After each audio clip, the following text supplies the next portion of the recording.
बिस्मिल्लाहिर्रहमानिर्रहीम। अस्सलाम वालेकुम। इस वीडियो में बात करेंगे जस्टिस काजी फैसल साहब 1 मार्च बरोज़ सोमवार सुप्रीम कोर्ट ऑफ पाकिस्तान में दूसरी मरतबा पेश हुए हैं एक दरख्वास्त गुजार के तौर पर। इससे पहले अपने केस में एक मरतबा वो पेश हुए थे, उस दिन भी उस समात का मुकम्मल अहवाल मैंने आपके साथ शेयर किया था।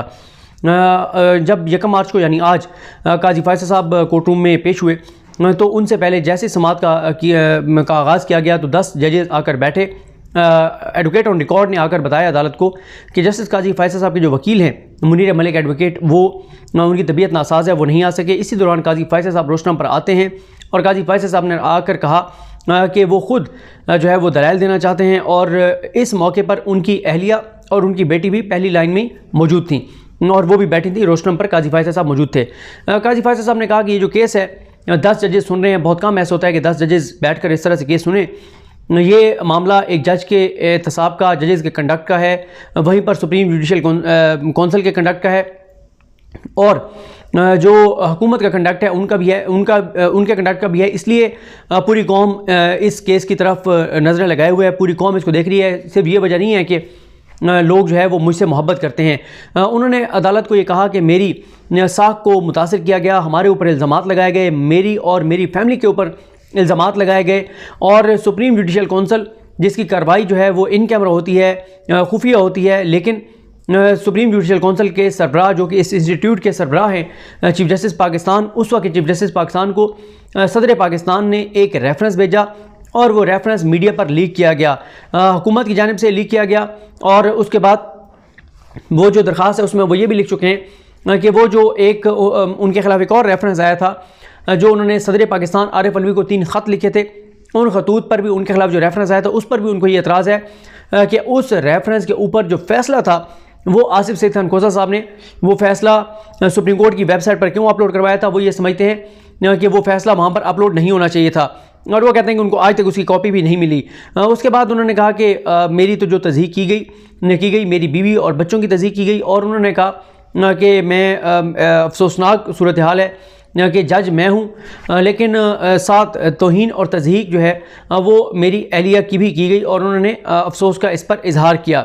उसके बाद जब वो चीज़ें बता रहे थे तो उमर रज़ा बंदयाल साहब ने उनको रोका। उन्होंने कहा जी आप बात कर रहे हैं केस के फैक्ट्स के ऊपर और इन चीज़ों के ऊपर बात कर रहे हैं, लेकिन दूसरी साइड मौजूद नहीं है, यानी रिस्पोंडेंट्स मौजूद नहीं है, अटॉर्नी जनरल पाकिस्तान मौजूद नहीं है या और हुकूमत की जानिब से कोई वकील मौजूद नहीं है। तो इस मौके पर काजी फैसल साहब बरहम हो गए। उन्होंने कहा कि अटॉर्नी जनरल पाकिस्तान को में तो इतनी तो कर्टसी होनी चाहिए थी कि वो आज कमरे अदालत में मौजूद होते।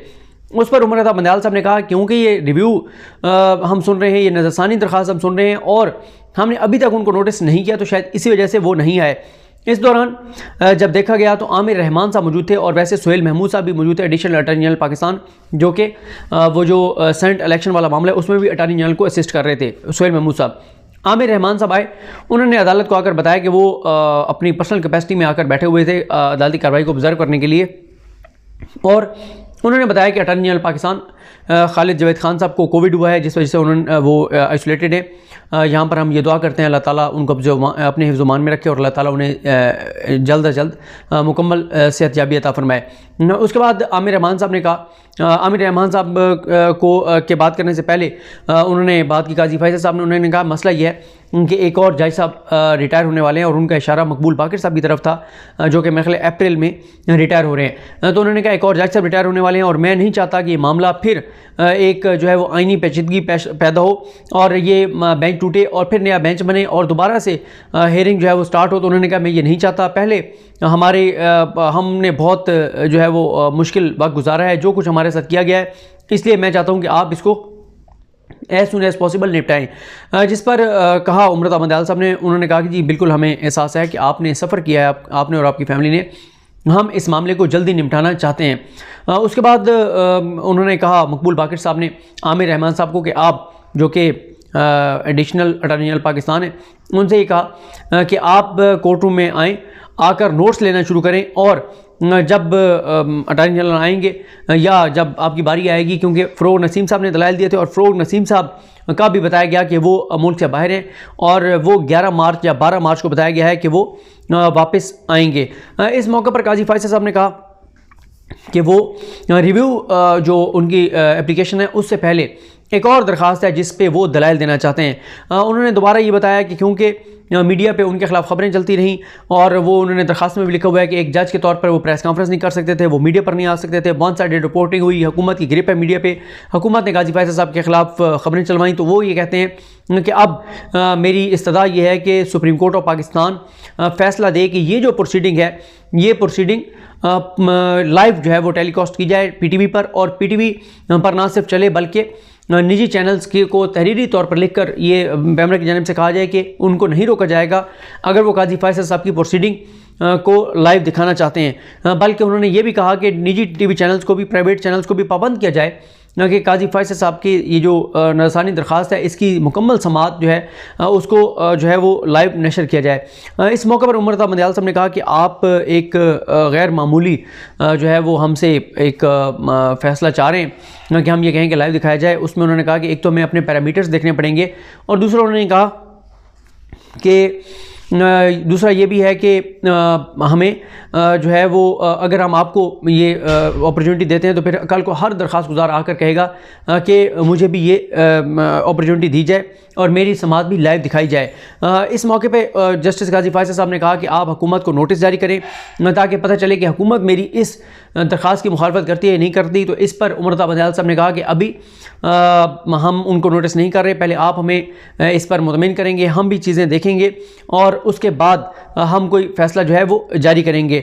इस मौके पे काजी फैसल साहब को कहा गया कि आप अगर अपनी दरख्वास्त पर दलाइल के लिए तैयार हैं तो आप दलाइल दें। उन्होंने कहा जी बिल्कुल मैं दलाइल देता हूँ। लेकिन इस दौरान फिर ये हुआ कि उमर अता बंदियाल साहब ने एक अदालती फ़ैसला पढ़ा और इस दौरान उनको रोक दिया गया काजी फैसल साहब को, और उनको रोक कर कहा गया। इस दौरान जजेस ने आपस में डिस्कस किया, मकबूल बाकर साहब से डिस्कस किया उमर अता बंदियाल साहब ने, और उमर अता बंदियाल साहब के राइट साइड पर मंजूर मलिक साहब थे, उनसे उन्होंने डिस्कस किया। और फिर उमर अता बंदियाल साहब की जानिब से कहा गया कि सुप्रीम कोर्ट के जो रूल्स हैं वो ये कहते हैं कि जो रिव्यू होगी, जो नज़रानी दरख्वास्त होगी, उसमें वही वकील पेश होगा जो पहले मेन केस आर्गू कर चुका होगा। तो क्योंकि उसके ऊपर फिर सुप्रीम कोर्ट का फैसला भी मौजूद है, तो हम आपके लिए रूल्स रिलैक्स नहीं कर सकते। हम ये चाहते हैं कि सुप्रीम कोर्ट के रूल्स सबके लिए, तमाम दरख्वास्त गुजारों के लिए जो है वो बराबर उनके ऊपर उसका नफाज हो। तो काजी फैसल साहब ने कहा जी बिल्कुल, मैं तो यही चाहता हूँ कि सबके ऊपर और सब केसेस में रूल्स को जो है इम्प्लीमेंट किया जाए। तो फिर उनको ये कहा गया कि आप ऐसे करें कि आप अपने वकील मुनीर मलिक जो हैं उनको ये कहें कि वो तहरीरी तौर पर लिख कर दे दें कि वो उनकी तबीयत इतनी नासाज है कि वो आकर दलाइल नहीं दे सकते, और साथ जो है वो रिपोर्ट्स भी लगा दें जिन रिपोर्ट्स की बुनियाद पर वो ये कहते हैं कि वो बीमार हैं और वो पेश नहीं हो सकते। इसके बाद सुप्रीम कोर्ट ने कल तक यानी 2 मार्च बरोज़ मंगल तक इस केस की समाअत मुलतवी कर दी है, और अब सुप्रीम कोर्ट जो है वो इस मामले को जो है वो कल सुनने जा रही है, यानी सुबह सुनने जा रही है।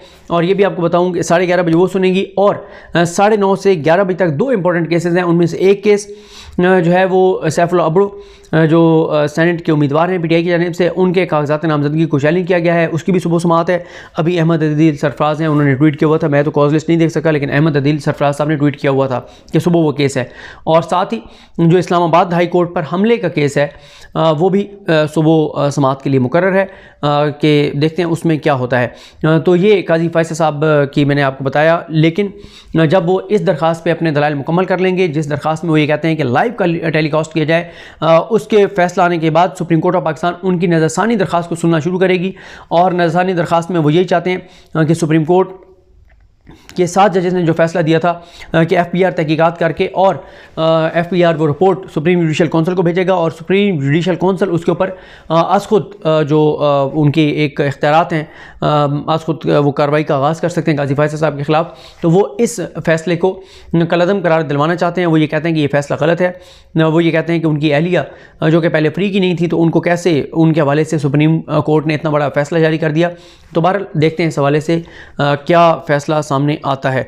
तो नेक्स्ट वीडियो में बात करेंगे इलेक्शन कमीशन ऑफ पाकिस्तान के 9 घंटे के इजलास की। मुझे अपनी दुआ में याद रखिए। लेकिन हम कामिल नासरो, अल्लाह हाफ़िज़।